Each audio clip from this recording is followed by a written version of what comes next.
দিতে হলে রক্তের বন্যা প্রবাহিত করব, সন্তানদেরকে ইতিম করতে হলে সন্তানরা ইতিম হবে, স্ত্রীদেরকে বিধবা করতে হলে তারা বিধবা হবে, জীবনের বিনিময়ে আল্লাহর জমিনে কোরআনের রাজ কায়েম হওয়া, এটাই আমাদের চূড়ান্ত স্বপ্ন।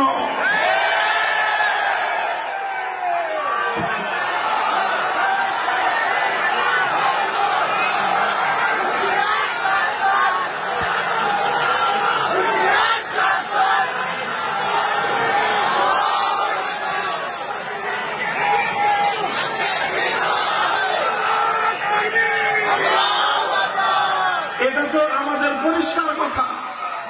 আমরা আমাদের সব কিছুর বিনিময়ে হলেও আল্লাহর জমিন আল্লাহর দ্বীনকে বিজয়ী করতে চাই, কোরআনের রাজ কায়েম করতে চাই, ইসলামী শাসন ব্যবস্থা প্রতিষ্ঠা করতে চাই।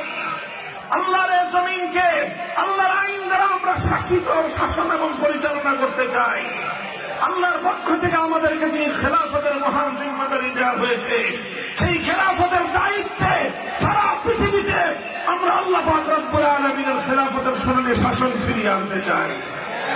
আমাদের এই কথার মধ্যে কোনো রাগঢাক নাই, কোনো রাগঢাক নাই, কোনো গোপনীয়তার কিছু নাই। এটা আমাদের ওপেন চ্যালেঞ্জ, আমরা এটাই করতে চাই।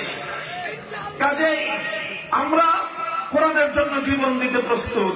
আমরা কোরআনকে তেলাওয়াত করি, আমরা আল্লাহর কোরআনকে জানার চেষ্টা করি, কোরআনের জ্ঞান অর্জন করার চেষ্টা করি, কোরআনের আহ্বান মানুষের কর্ণকুহরে পৌঁছে দেওয়ার পয়গাম নিয়ে আমরা দুনিয়াতে ফেরি করি এবং আল্লাহর কোরআনের সমাজ বিনির্মাণ করবার জন্য, কোরআনের রাজ করবার জন্য আমরা আমাদের জীবনকে বাজি লাগাই।